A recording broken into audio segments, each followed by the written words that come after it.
우리 오래된 대중가요 중에 여러분들은 뭐 학생들이라 젊은이들이라 잘 모르겠지만 노사연이라는 가수가 부른 만남이라는 노래가 있습니다. 아세요? 가사 내용은 이렇습니다. 우리 만남은 우연이 아니야 라고 이렇게 시작하는 노래입니다. 우리 만남은 우연이 아니야 이렇게 시작하는 노래예요. 그런데 이 노래의 가사를 생각해 보면 인생이 살아가면서 수도 없는 만남을 반복하고 살아갑니다.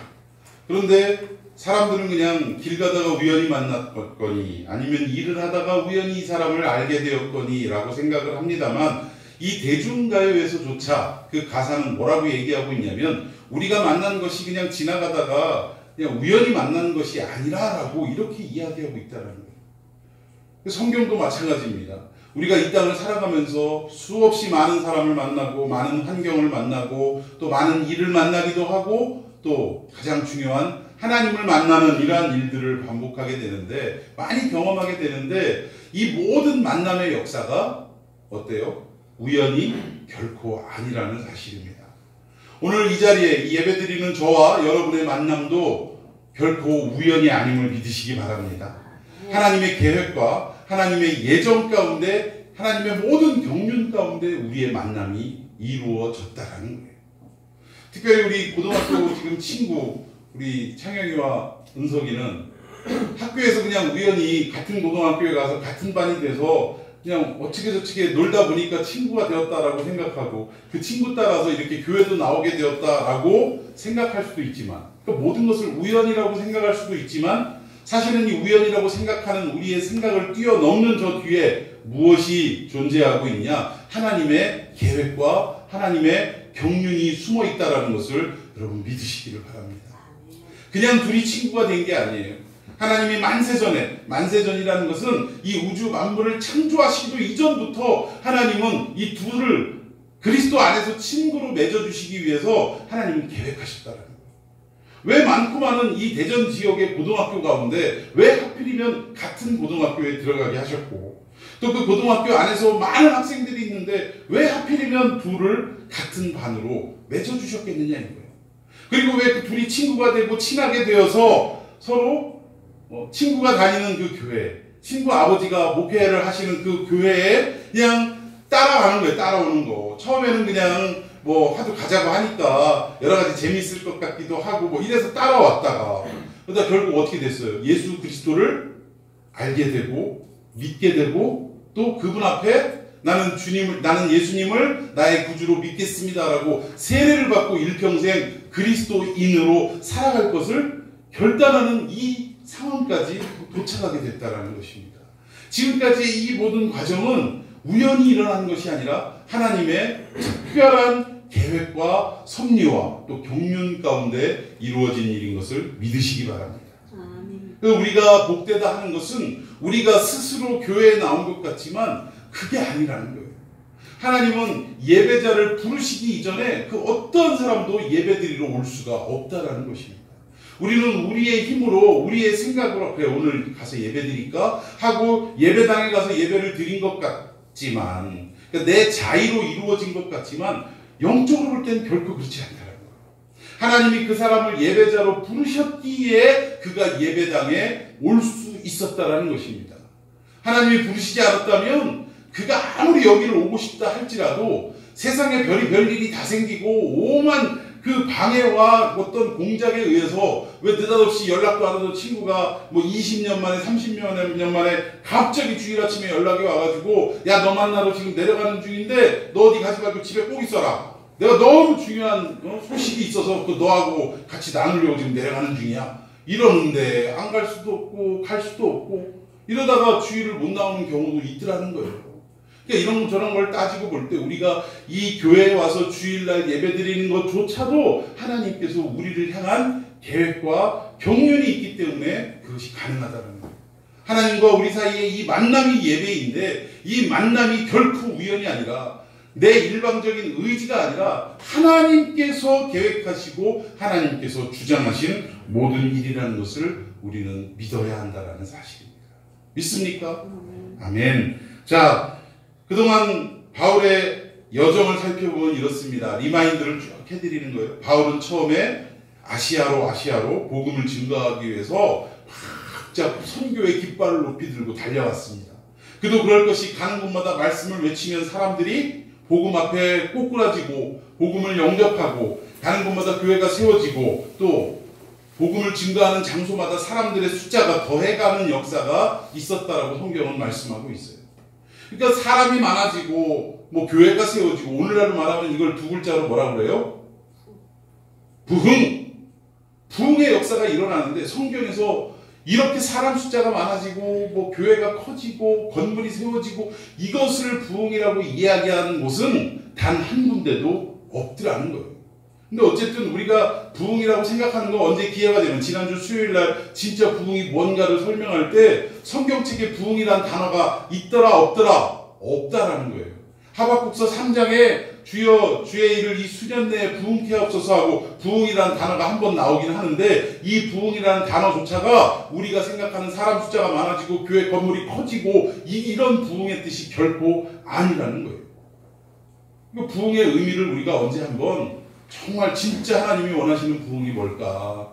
물론 사람들이 많아지는 것도 중요하지만 숫자가 늘어나고 양이 커지는 것보다 단 한 영혼이라도 온전히 하나님의 말씀을 듣고 깨닫고 하나님 앞으로 돌이키게 되는 것, 새로운 생명을 얻는 것, 이것이 진정한 부흥인 줄로 믿습니다. 아멘. 저는 그런 의미에서 우리 교회가 지난 부활주일 때 2명 우리가 세례를 받았는데 이 2명 세례를 준 것이 진짜 부흥 중에 부흥이라고 생각합니다. 교회가 커진 것도 부흥이지만 그것보다 더 크고 중요한 의미의 부흥은 예수를 구주로 영접하지 않던 영혼이 이제 예수님을 나의 구주로 믿고 일평생 내가 살아가겠노라고, 그리고 주님의 나라, 하나님의 나라를 꿈꾸며 내가 천국을 소망하며 이 땅에서 살아가겠노라고 결단하고 작정한 이 일이야말로 하나님이 가장 기뻐하시고 즐거워하시는 부흥의 역사라는 거예요. 동의하십니까? 우리 그러한 부흥을 꿈꾸며 나아가는 교회와 성도가 되기를 예수님의 이름으로 축원해 드리겠습니다. 자, 바울은 이렇게 아시아로 뭐 사람이 많아지고 이러다 보니까 그쪽으로 계속해서 이게 하나님이 주신 비전이다, 뜻이다, 꿈이다 이러면서 가려고 했는데 성령께서 더 이상 가는 길을 허락지 아니하시더라고요. 몇 번이나? 2번이나. 그럼에도 불구하고 아시아로 가려고 하니까 환상 가운데 마게도냐 사람이 나타나서 바울을 보고 손짓하면서 이리 와 우리를 도우라라는 이런 환상을 보고 바울이 그제서야 하나님이 아시아로 가는 것을 결코 원하시는 것이 아니구나. 마음으로는 아시아로 가고 싶은데 그런데 하나님의 뜻을 예수의 영이 허락지 않은 것을 종합해 볼 때 내가 아시아로 가지 않고 유럽으로 즉 마게도냐로 가는 것이 하나님의 뜻이구나라고 인정하고 그리고 드디어 마게도냐로 발걸음을 돌리는데 그 뱃길이 보통 평상시에는 며칠 거리? 닷새 거리, 5일 거리예요. 뱃길로. 왜? 그 당시에는 바람에 의해서 가는 그 돛배였기 때문에, 범선이었기 때문에 어떤 바람의 세기가 뭐 갑작스럽게 빨라지고 이러진 않잖아요. 그러니까 평상시에 닷새 길인데 하나님께서 그 마게도냐 사람들을 구원하시기 위한 마음이 얼마나 급하고 크셨든지 강하셨든지 그 길을 며칠 만에, 하루 만에 이튿날 도착했으니까 이틀 걸린 게 아니라 하루 걸린 거예요. 하루 만에 도착하게 됐더라는 사실입니다. 그래서 처음 도착한 성이 마게도냐의 첫 성, 여기서의 첫 성은 첫 번째 성이 아니라 가장 대표하는 큰 성 이런 뜻이라고 그랬어요. 빌립보에 갔다가 빌립보에서 점치는 귀신 들린 그 여종을 고쳐줬다라는 이유로 심한 매질을 당하고 감옥에 갇혔다가 결국 하나님께서 그 감옥 속에서 매질을 심하게 당한 바울과 그 실라에게 바울을 통하여 이루시고자 하는 하나님의 계획이 뭐였더라? 내가 너를 통하여 어디로 가기를, 복음이 어디로 가기를, 로마로 가기를, 하나님께서 하나님의 뜻을, 하나님의 계획과 하나님의 비전을 이제는 더 이상 바울의 비전과 뜻이 아니라 하나님의 비전을 확실하게 심어줄 때 비로소 막 하나님 앞에 원망하고 짜증내던 그 기도가 무엇으로 바뀌었더라?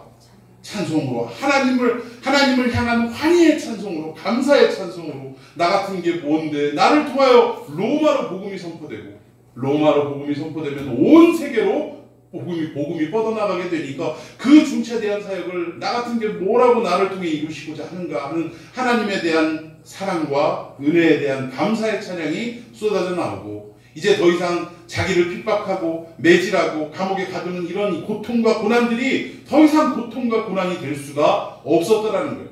나 하나 매맞는 거 어떠리, 나 하나 목숨 빼앗기는 거 어떠리, 하나님의 복음만 온 세계에 퍼진다고 하면 나 하나 고통당하는 것 찜이 아무것도 아니라는 그 확신과 기쁨에 찬 마음으로 하나님을 찬송하기 시작했다.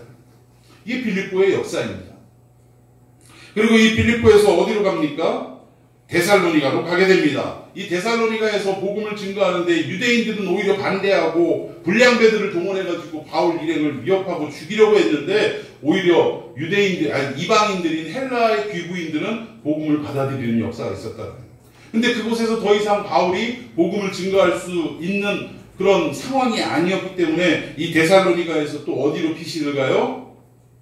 베레아로 피신을 갑니다. 이 베레아는, 데살로니가가 도심권이라면 베레아는 저 시골 구석이에요. 시골인데, 그런데도 희한한 것은 베레아 사람들은 누구보다 더 너그러워서, 데살로니가 사람들보다 더 너그러워서 괜히 데살로니가 교인들이 의문에 일패를 당하더라는 거예요.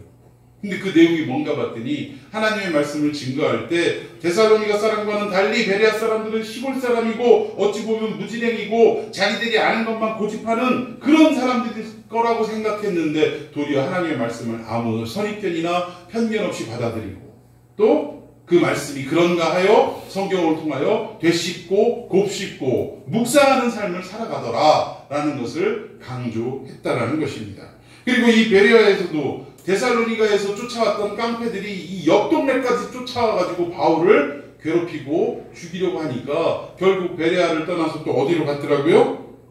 얼마나 급하게 도망을 갔는지 일행과도 흩어지고 아덴이라는 지역, 지난주 설교입니다. 아덴, 오늘날로 얘기하면 그리스의 아테네를 얘기하는 거예요. 이 아테네 지역에 갔더니 많은 철학자들이 있었는데 그 중에 대표 철학자들이 누구였어요? 에피쿠로스 학파들과 스토아 학파들이었다라는 거예요. 근데 에피쿠로스 학파는 인생의 목적이 무엇이다? 행복이다.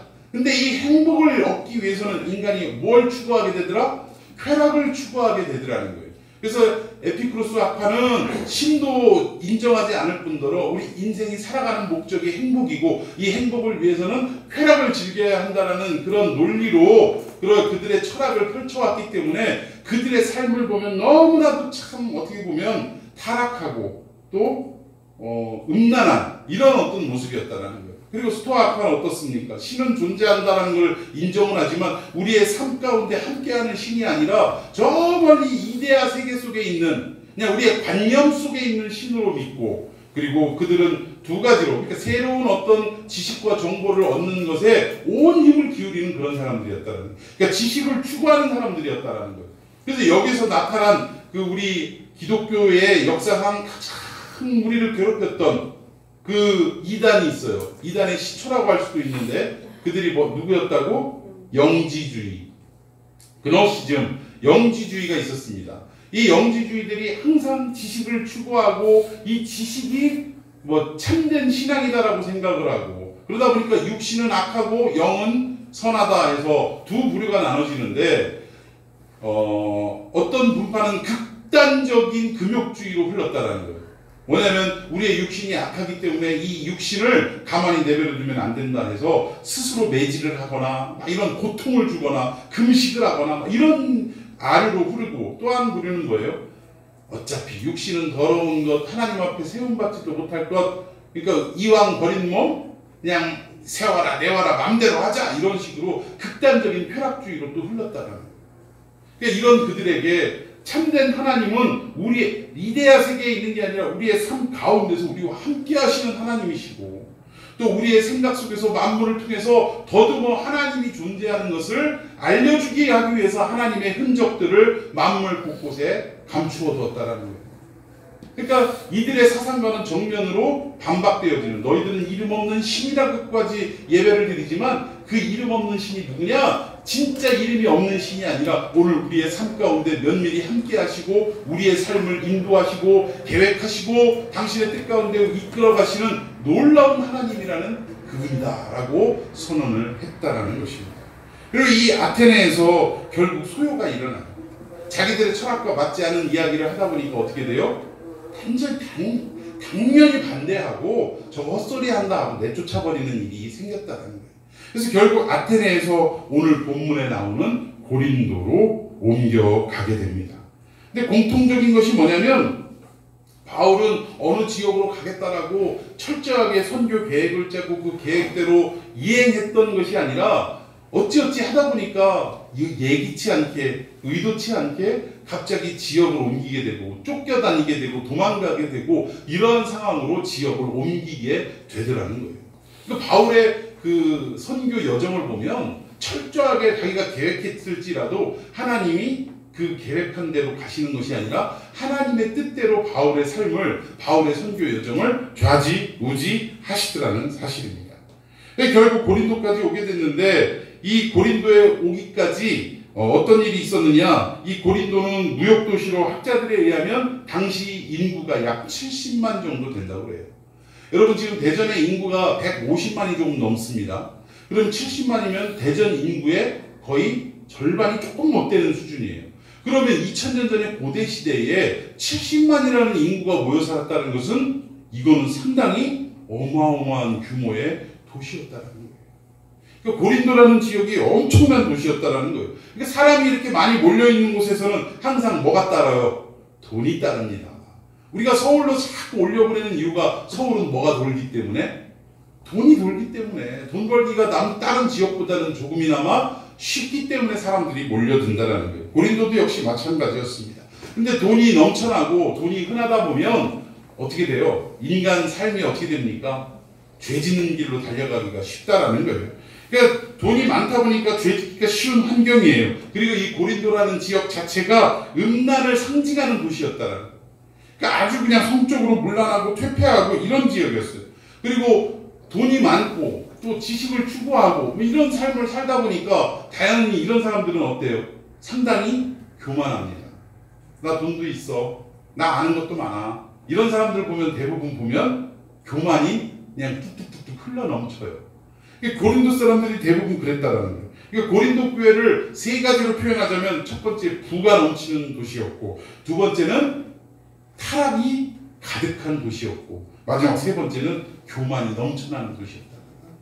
참 이거 보면 하나님이 아주 싫어하는 것만 골고루 갖춘 도시가 고린도였다라고 해도 과언이 아닙니다. 그런데 이런 어떤 하나님이 원하시지도 않고 좋아하시지도 않는 이런 도시에 왜 바울을 보냈을까? 한번 말씀을 통해서 읽어보도록 하겠습니다. 10절 시작. 내가 너와 함께 있음에 어떤 사람도 너를 대적하여 그렇게 할 자가 없을 것이니 이는 이 성 중에 백성이 많음이라 하시더라. 자, 그 하반절에 보니까 이 성 중에 내 백성이 많음이라 하시더라.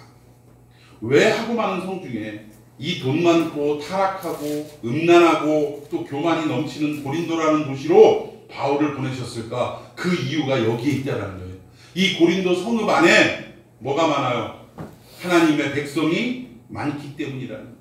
여기서 하나님의 백성이라는 것은 고린도 안에 이미 하나님을 믿고 있는 그리스도인을 말하는 것이 아니라 아직은 저들이 하나님을 믿지 않고 있지만 그러나 하나님께서는 믿는 자와 믿지 않는 자를 만세전에 이미 선택하고 예비하셨다는 거예요. 이게 우리 장로교가 믿는 장로교의 교리의 가장 핵심인 예정론이라는 것입니다.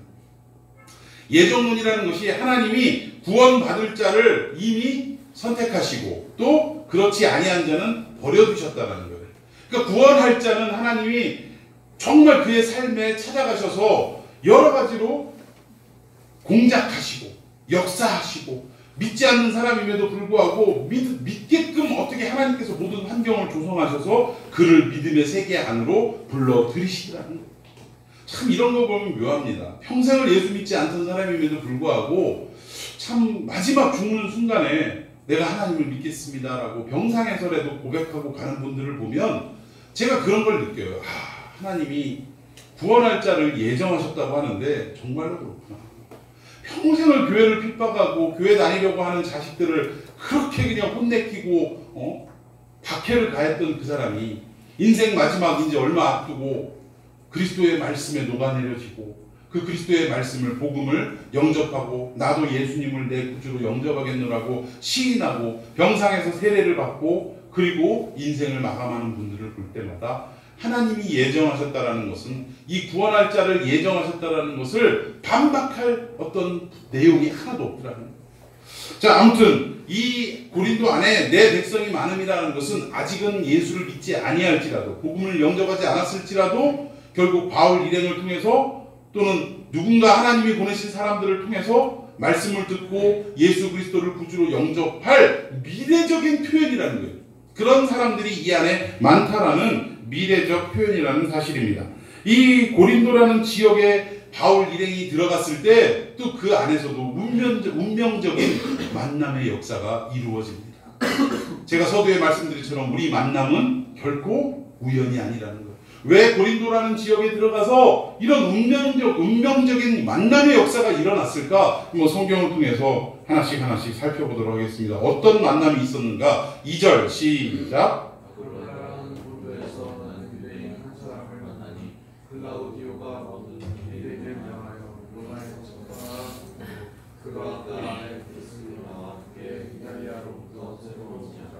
자, 바울이 그들에게 가매. 즉, 이 바울이 이 고린도라는 지역에서 만난 사람들은 누구예요? 브리스길라와 함께 하는 아굴라. 브리스길라는 부인 이름이고요. 아굴라는 남편의 이름입니다. 근데 이름으로 볼 때 아굴라는 어떤 사람인가? 본도에서 태어난 사람이래요. 본도 출신. 여기서 본도는 본토라는 뜻이 아닙니다. 로마 본토를 얘기하는 게 아니라 로마의 식민지 안에 본도라는 이런 재편입된 국가가 따로 있어요. 그래서 이 본도, 도시가 따로 있다라는 거예요. 그러니까 로마의 통치 아래에 있는 도시 중에 하나가 본도라는 곳이 있다라는 거예요. 근데 이 본도에서 태어난 사람이고, 그리고 그의 부모도 역시 유대인이라는 거예요. 유대인 부모인데 왜 본도에서 태어났냐? 결국 유대 본토에 살지 않고 이 유대 땅에 살지 않고 결국은 흩어진 디아스포라, 유대인들이 전 세계에 흩어진 유대인 중에 하나였다라는 거예요. 근데 이때 왜 흩어졌을까? 기독교의 박해가 있었기 때문에 흩어졌다는 거예요. 그러니까 미루어 볼 때 아굴라의 부모 역시 어때요? 기독교도였다라고 추정할 수가 있다라는 것입니다. 그래서 결국 부모님들이 그 외국으로 흩어져서 이렇게 떠돌아다니는 이런 이방인들처럼 디아스포라처럼 이들도 흩어져서 떠돌아다니다가 본도라는 지역에 정착을 하고 그 본도에서 이 아굴라라는 자식을 낳았다라는 거예요. 결국 이 아굴라라는 사람이 희한하게도 누구랑 결혼을 하냐면 브리스길라라는 여자와 결혼을 합니다. 그런데 이 브리스길라라는 이름을 살펴보면 이 성경에 나오는 인물들은 이름만 딱 들어봐도 이 사람의 신분을 알 수가 있어요. 우리가 잘 아는 사도행전 20장에 그 유두고라는 청년이 나옵니다. 유두고가 마지막 바울이 고별 설교를 하는데 3층 벼락 창문에 걸터 앉았다가 결국 어떻게 됐어요? 꾸벅꾸벅 졸다가 3층 누에서 뒤로 떨어져서 죽었다라는 거예요. 예배 도중에, 우리 식으로 얘기하면 예배 도중에 이쪽 창문가에 문 열고 엉덩이 걸터 안고 앉아있다가 그러다 어떻게 된 거예요? 꾸벅꾸벅 졸다가 뒤로 빡 넘어져가지고 떨어져 죽었다라는 얘기예요. 여러분, 예배 도중에 이런 일이 생겼다면 얼마나 혼비백산하겠습니까? 예배가 진행이 됐겠어요? 이때 당시도 마찬가지예요. 사람들이 깜짝 놀래가지고 예배가 중단되고 바울이 뛰어가서 그 떨어진 그 청년, 유두고라는 청년을 끌어안고 기도할 때 결국 어떻게 됐습니까? 유두고가 다시금 살아나는 역사가 있습니다. 근데 여기서의 이 유두고라는 이름을 보면 이 사람의 신분이 무엇일까? 유두고 노예였다는 노예. 이름이 노예들에게 불려지는 이름이에요. 우리나라도 조선시대만 딱 넘어가도 이 사람이 양반인지 머슴인지 알아요, 몰라요? 이름만 들어도 금방 알아요. 이게 도포자라 휘날리면서 가 쓰고 에헴 하는데 친구가 딱 부르기를 야 돌쇠야 같이 가자 이런다고 하면 이 사람 양반이겠어요? 쌍놈이겠어요? 당연히 쌍놈이지. 예? 길 가는데 개똥아 하고 부르는데 이 사람이 양반일 리가 있겠어요? 개동아 그러는데 당연히 뭐예요? 머슴이라는 그런 우리가 유추를 해볼 수 있다는 거예요. 마찬가지로 이 유두고가 이 노예의 이름입니다. 노예의 이름입니다. 근데 그 반대로 오늘 본문에 나오는 이 브리스길라는 로마의 이름인데, 헬라 이름인데 볼 때 귀부인들이 가질 수 있는, 귀족들이 가질 수 있는 그런 이름이라는 것입니다. 그러니까 이 아굴라는 유대에서 흩어진 유대인으로 본도라는 지역의 출생인데 누구랑 결혼했냐? 로마의 귀족 여자와 결혼을 하게 됐다라는 거예요. 어떻게 이 두 사람이 결혼을 했는지 성경에 나오지 않으니까 알 수가 없죠. 그러나 분명한 것은 유대 출신의 디아스포라가 로마의 귀족 여성과 결혼을 했다라는 것. 여기에 이 팩트가 있다라는 거예요.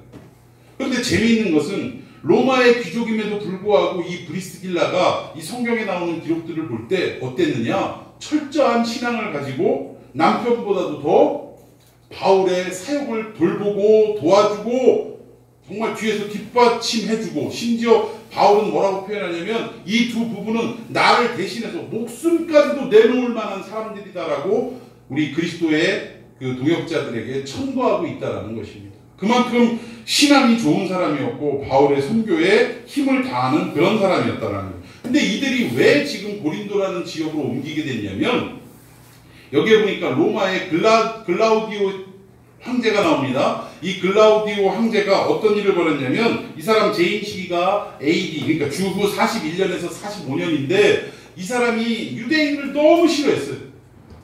그런데다가 갑자기 유대에서 온 사람들이 로마에서 복음을 증거하는데 예수라는 나사렛의 한 청년이 죽었는데 사흘 만에 막 다시 살아났다라는 이런 소리를 하고, 이 로마의 관점으로 볼 때는 이게 납득이 돼야 안 돼요.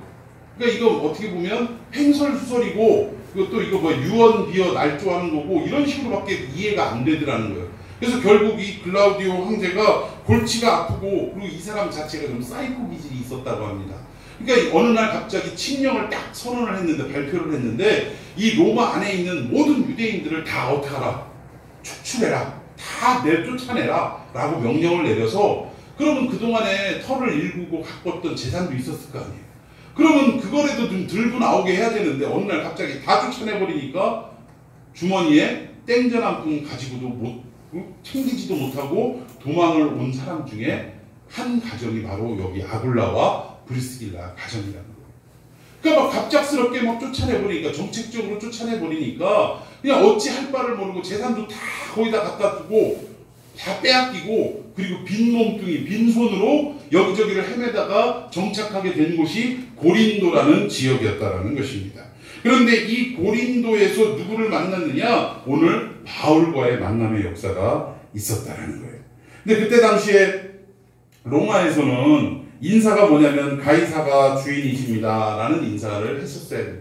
마치 2차 세계대전 때 독일의 히틀러를 향해서 하이 히틀러라고 인사를 하는 것처럼, 이 당시의 사람들은 가이사, 즉 로마의 황제의 그 왕칭을 그렇게 합니다. 그러니까 이집트 같은 경우에는 파라오라고 이야기를 하고요. 그러니까 로마에서는 가이사, 성경에서는 가이사고, 원래 영어로 발음하면 시저예요. 시저가 우리의 주인입니다 라고 이렇게 인사를 하는 것이 통례적이었고, 그런 인사를 인정하고 자기 입으로 시인해야만 경제 활동 안에, 테두리 안에 들어갈 수가 있다는 거예요. 그때 당시에 이 길드라는 상인 조합이 있었잖아요. 그러니까 장사해서 먹고 살려면 어떻게 해야 되냐? 시저가 우리의 주인이십니다라는 이 인사를 해야만 길드 안에 들어갈 수 있는 자격이 생긴다는 거예요. 그런데 그리스도인들은 이것을 인정할 수 있었겠어요? 없었겠어요? 오늘 우리들 같으면 그냥 에이 뭐 누가 보는 사람도 없는데 먹고 살자, 많은 짓인데 어때? 하고 인정을 했을지 몰라요. 근데 예수님이 나의 주인이십니다라는 이 고백을 저버리고 가이사가 나의 주인이십니다라고 인사해버리고 그 길드 조합 안으로 들어가서 먹고 살 길을 찾았을지도 모릅니다. 그런데 2000년 전 이때 당시에 우리 그리스도인 선배들은 먹고 사는 문제가 달려 있었는데도 불구하고 어떻게 했어요? 나는 이 고백을 결코 할 수가 없다. 나는 오직 예수 그리스도만이 내 인생의 주인이라고 고백하는 사람으로 결코 가이사가 내 주인이라고 고백할 수 없다 해서 결국 어떻게 되는 거예요? 경제 활동에서 참여할 수 없고, 결국 먹고 사는 일조차 어려워진 상황 속에서 로마의 황제는 유대인들은 다 내쫓으라고 명령을 내려서 빈 몸뚱이로, 빈손으로 그냥 정처 없이 떠돌다 헤매이다가, 그렇게 해서 이 고린도라는 지역에 정착하게 된 부부가 브리스길라와 아굴라 부부였다라는 것입니다. 이곳에서 바울과의 운명적인 만남이 있는데 바울 역시 어때요? 이 고린도까지 오게 된 동기가 그냥 순탄하게 계획대로 온 것이 아니라 사람들에게 쫓기고 복음을 증거하다 핍박받고 목숨의 위협을 받고 도망가다 못해서 결국 어디로 온 거예요? 고린도라는 지역까지 흘러 들어오게 됐다라는 거예요. 그런데 그러면은 자기의 선교 비용을 지원하던 교회들과 소식이 끊어지고 뭔가 당장 먹고는 살아야 되겠는데 먹고 살 일이 없어요.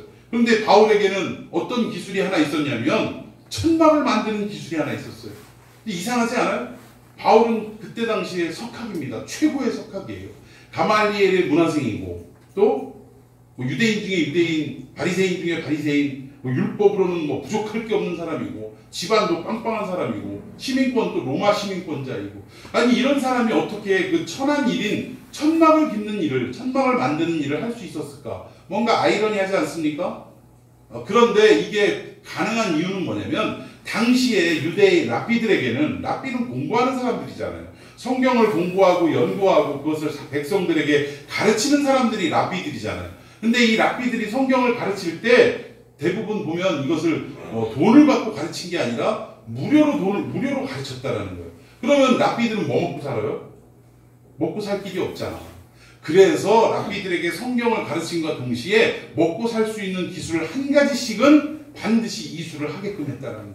이게 바울은 무슨 일을 이수한 거예요? 천막을 만드는 일을 배웠던 거예요. 그 어떻게 오늘날로 얘기하면 이런 표현이라고 할 수 있어요. 서울대 교수님이 건설 현장에서 벽돌을 쌓는 일, 이런 일을 하고 있더라. 좀 이게 매칭이 돼요? 안 되죠? 그런데 그게 그렇다라는 거예요. 서울대에서 학생들을 가르치고 후학들을 가르치는 일에는 월급을 받지 않고 무료로 그렇게 해주고 자기 먹고 살기 위해서 배웠던 일이 건설 현장에서 벽돌 쌓는 일을 이거하고 똑같이 생각하면 틀리지 않을 것입니다. 자, 그래서 여기저기를 바울이 헤매다가 이 천막 만드는 데 없을까 하고 여기저기 기웃거리다가 이 아굴라와 브리스길라가 운영하고 있는 이 천막 가게, 천막 공장에 딱 들어가게 된 거예요. 우리 식으로 얘기하면 저 사장님 혹시 천막 만드는 사람 인부 필요하지 않으십니까? 바울이 물었을 때 아굴라가 아이고 너무 잘왔다고 지금 일손이 부족하던 차인데 한 사람이 아쉬울 때인데 너무 잘왔다고 어서 오시라고 여기서 같이 먹고 자고 일하면서 그렇게 살아가자고 그렇게 해서 받아들였어요. 근데 그럴 수밖에 없는 것이 당시 글라우디오 황제의 칙령 때문에 로마에서 살고 있던 많은 유대인들이 쫓겨나서 이렇게 브리스길라와 아굴라처럼 여기저기를 헤매이는데 당장 머물 집이 없으니까 뭐가 필요했어요? 천막이 필요했다라는 거야. 그래가지고 이때 당시에 브리스길라와 아굴라 이 천막 빚는 공장이 오늘날로 말하면 대박을 치고 있는 거예요. 일손이 모자랄 정도로 대박을 치게 됐더라는 것입니다. 근데 이런 상황 속에 바울이 거기를 찾아가게 되었더라는 거예요. 너무나 기쁨으로 일손이 부족하던 차에 바울이 일하겠다라고 하니까 얼마나 반가웠겠어요. 그래서 그를 맞아들이고 함께 일을 하는 역사가 일어났다라는 것입니다. 그런데 이 만남이 결코 우연한 만남이 아니었다라는 것을 우리가 알 수 있다는 거예요. 성경을 한번 보실까요? 왜 하나님께서 이들을 만나게 하셨는가? 자, 24절부터 제가 먼저 읽습니다. 알렉산드리아에서 난 아볼로라 하는 유대인이 에베소에 이르니 이 사람은 언변이 좋고 성경에 능통한 자라. 그가 일찍이 제도를 배워 열심히 예수에 관한 것을 자세히 말하며 가르치나 그 안에 세례만 알다니라. 26절 그가 현장에서 담대히 말하기 시작하거늘 브리스길라와 아굴라가 듣고 데려다가 하나님의 도를 더 정확하게 풀어 이르더라. 아멘. 아멘. 아멘. 자, 이 내용에 보니까 여러분들이 성경에서 몇 번 들었을 법한 인물이 하나 나옵니다. 누구예요? 아볼로라는 하나님의 말씀을 가르치는 교사가 하나 나옵니다. 바울 일행과도 동역을 했던 사람입니다. 그런데 이 사람이 아직 바울을 만나기 전이 사건이에요. 근데 이 아볼로는 말을 얼마나 잘했는지, 언변이 얼마나 뛰어나고 웅변수지 좋았는지 이 사람이 말을 하면 사람들이 막 우르르 몰려들어가지고 그 말하는 그 설교하는 내용에 귀를 기울였다는 거예요. 오늘날로 얘기하면 스타 강사였어요. 스타 강사. 이 말빨이 얼마나 좋은지 굉장한 사람들이 몰려들었다라는 것입니다. 그런데 이 아볼로가 설교를 할 때 브리스길라와 아굴라 부부도 그 설교를 들었는데 말은 너무나 잘하는 거예요. 말은 너무나 잘하는데 이 부부가 보기에 한 가지 부족한 게 뭐냐면 이 아볼로라는 사람의 세례에 대해서 설교를 하는데 예수 그리스도의 성령 세례는 알지 못하고 단순히 세례 요한의 세례만 전파하고 있었더라. 그래서 설교가 끝난 다음에 브리스길라와 아굴라 부부가 이 아볼로를 데려다가 하나님의 도를 더 정확하게 풀어줬다 이거예요. 오늘날로 얘기하면 부흥사, 부흥강사 목사님이 설교를 막 열심히 했는데 여기 앉아있는 평신도 부부가 설교를 다 듣고 우리 집으로 식사하러 오시지요 해서 모셔들어서 우리 집에 데려가서 밥 한 끼 주면서 목사님 설교를 들어보니까 아유 너무 대단하던데요. 그 세례 요한의 세례에 대해서 너무 그렇게 일목요연하게 말씀을 증거해 주셔서 은혜 받았습니다. 그런데 목사님 성경 안에는 요한의 세례만 있는 것이 아니라 이 세례보다 더 중요한 세례가 있는데 그것이 바로 성령 세례입니다 하고 성령 세례에 대해서 오히려 목사님을 가르쳤다라는 얘기예요. 여러분 대단하지 않습니까? 그런데 이렇게 된 원인이 어디에 있느냐 그 얘기입니다. 자, 한번 고린도전서 16장 19절 읽어봅시다. 시작. 아시아의 교회들이 너희에게 무난하고 아굴라와 브리스가와 그 집에 있는 교회가 주 안에서 너희에게 간절히 무난하고 이 바울이 동역자들에게 보낸 편지 가운데 이 내용이 들어있는 거예요. 자, 이 고린도에서 교회가 어디에서 시작이 됐다고 지금 설명하고 있습니까? 아굴라와 브리스가와 그 집에 있는, 즉 이 부부 집에 교회가 세워졌다라고 지금 말씀하고 있는 거예요. 그런데 이렇게 되기까지 결국은 바울이 천막 끼우면서 거기서 월급 받으면서 먹고 자고 하면서 천막 만들면서 그냥 일만 했겠어요? 바울이라는 사람이? 결코 그럴 수 없죠. 가는 데마다 목숨 걸고 복음을 증거했던 바울이 이 브리스가와 아굴라 부부에게 천막을 만들면서 계속적으로 복음을 선포하다가 어느 순간 이 두 부부가 안 그래도 그리스도를 믿는 부부였는데 어때요? 복음의 그 진가를 바울을 통해서 깨달았다. 그 복음의 진수를 깨닫고 이들의 복음의 수준도 상당히 높아져서 오히려 말씀을 선포하는 아볼로보다도 더 깊은 영적인 세계를, 성경의 세계를 이미 터득하고 있다. 오히려 설교자인 목사인 아볼로에게 진짜 복음이 무엇인지를 가르쳐줄 정도로 바울에게 양육을 받았다는 사실입니다.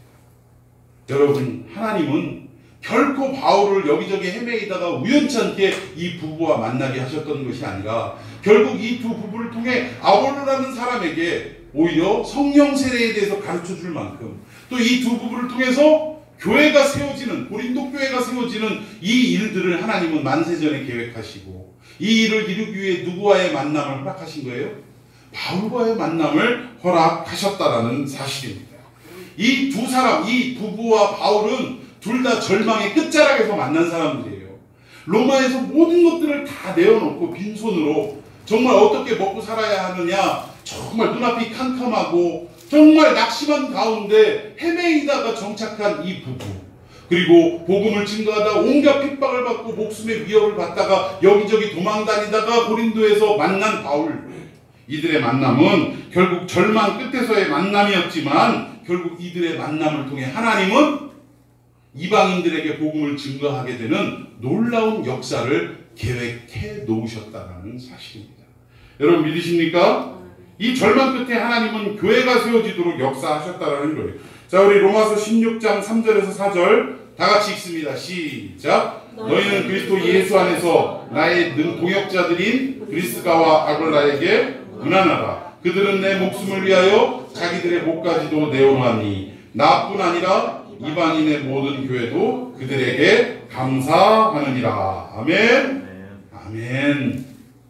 이들을 양육하고 말씀을 증거하고 결국은 바울을 위해 목숨까지도 던져 놓을 수 있는, 내던질 수 있는 그러한 믿음의 동역자로 하나님은 세우셨다는 사실입니다.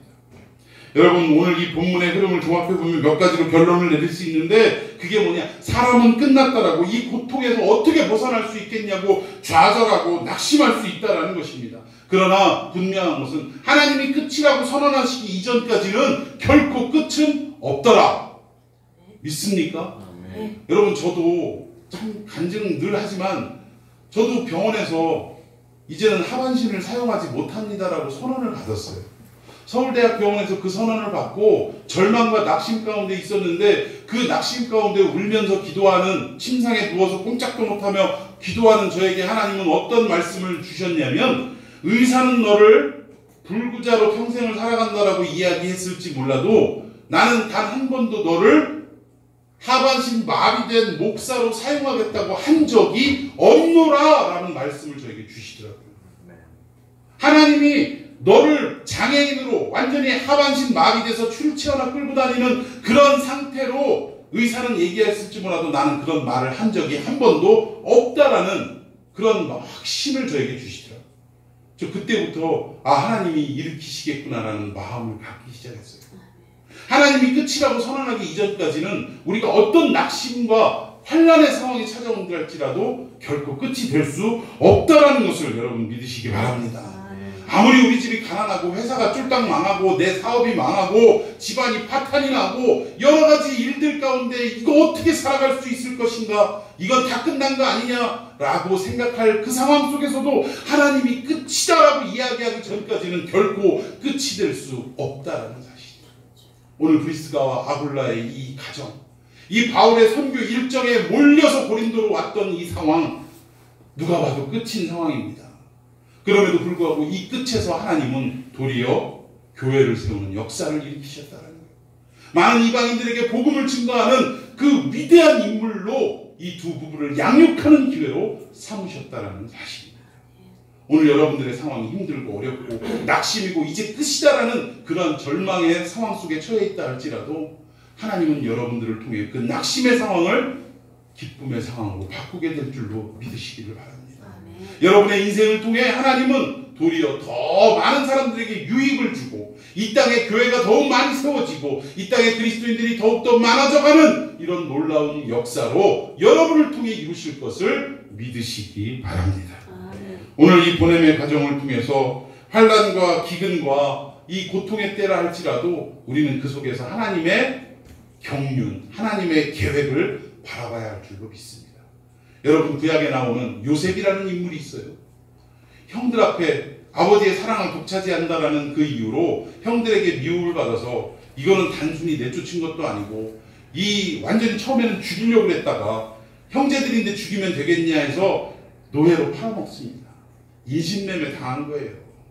그리고 그곳에 가서 노예로 전락되어 살아가다가 그래도 하나님 은혜 가운데 보디발 장군이라는 그 부잣집에 가서 온 가정을 통치하는 집사까지도 올라갔다가 그 주인 부인의 유혹에 버티고 버티다 결국 억울한 누명을 쓰고 감옥 바닥에 들어갔을 때까지만 해도 내가 왜 이 고생을 해야 되고 왜 이 환난 가운데 있어야 되는지 이유를 알았다 몰랐다? 몰랐다라는 거예요. 심지어 애굽의 총리 대신이 돼서 온 나라를 통치하는 그 상황에 있을 때까지도 하나님의 계획을 알았다 몰랐다? 몰랐다라는 거예요. 언제 알았습니까? 형들이 먹을 것을 찾기 위해 요셉의 발 앞에 엎드려 절하는 그 순간 일찍이 하나님이 주셨던 그 꿈을 되새기게 된 거예요. 해와 달과 11별이 자기에게 절하고 볕단 11개가 자기에게 절하고, 이게 그때 당시에는 무슨 꿈이었는지 정확하게 몰랐는데 결국은 우리의 형제, 우리의 동포들을 결국 생명을 살리게 하시려고 나를 이 낯선 애굽 땅에 억울한 누명을 쓰고 여기까지 오게 하셨구나라는 것을 그제서야 알게 됐더라는 거예요. 절망에서 끝이 아니었다라는 거예요. 웬만한 사람 같았으면 그 절망 가운데 자기의 목숨을 스스로 포기할 수도 있는 상황이었을지 모릅니다. 그럼에도 불구하고 이들은 요셉은 끝까지 절망하지 않고 어떻게 했어요? 하나님의 하시는 일을 묵묵히 바라보고 있었다는 거예요. 결국 하나님의 뜻을 깨달은 그는 여기까지 오기까지는 하나님의 놀라운 계획이 앞서 있었고 그 계획을 이루시고자 하는 하나님의 경륜이 내 삶에 한 번도 떠났던 적이 없었구나라는 것을 드디어 깨달았다라는 사실입니다. 여러분, 오늘 여러분의 삶이 힘들고 어렵습니까? 특별히 우리 이제 우리 창영이는 다행히 벌써 합격을 했다고 소식이 왔다면서요. 우리 박수 한번 보내줍시다. 축하드립니다. 이제 이후로도 또 합격되는 학교들이 계속 나와서 이제는 뭐만 하면 돼요? 선택만 하면 돼. 내가 어디로 갈까? 이제 참 남들이 들으면 뭐예요? 친구들이 들으면 배부른 소리 한다라는 이런 상황에까지 지금 간 거 하나님의 은혜인 줄로 믿습니다. 그리고 지금 아직 학교가 발표되지 않았거나 또 수능을 봐야 하는 이 친구들은 얼마나 두려움과 초조함 가운데 있겠어요. 그리고 이후에 학교를 선택하는 일에 있어서 얼마나 이게 참 힘이 들겠어요. 여러분 인생에 있어서 어떻게 보면 첫 번째 맞는 가장 인생의 난관이라고 할 수 있는 상황이 바로 이 수능이라고 할 수 있습니다. 근데 이 수능회 때 여러분들 포기하지 마시고 낙심하지 마시고 또 행여나 너무 극단적으로 안 좋은 상황에 학교도 떨어지고 뭐 재수해야 되는 상황이고 이런 상황이 온다 할지라도 여러분 그 상황은 결코 여러분의 끝이 아닌 줄 믿으시길 바랍니다. 하나님이 오히려 그 어려움을 통해서 요셉을 일으키셨던 것처럼 요셉을 통해 생명을 살리셨던 것처럼 여러분들을 통해 하나님이 새 생명을 살리는 성경에서 말하는 진짜 부흥의 주인공을 여러분들을 삼으시려고 이렇게 계획하신 것을 믿으시기를 바라요. 여러분 어떤 상황 앞에서도 좌절하지 말고 끝까지 하나님이 하시는 일을 붙들고 바라보고 소망하고 나아갈 수 있는 그런 여러분들이 되기를 예수님의 이름으로 축원해 드리겠습니다. 기도합시다.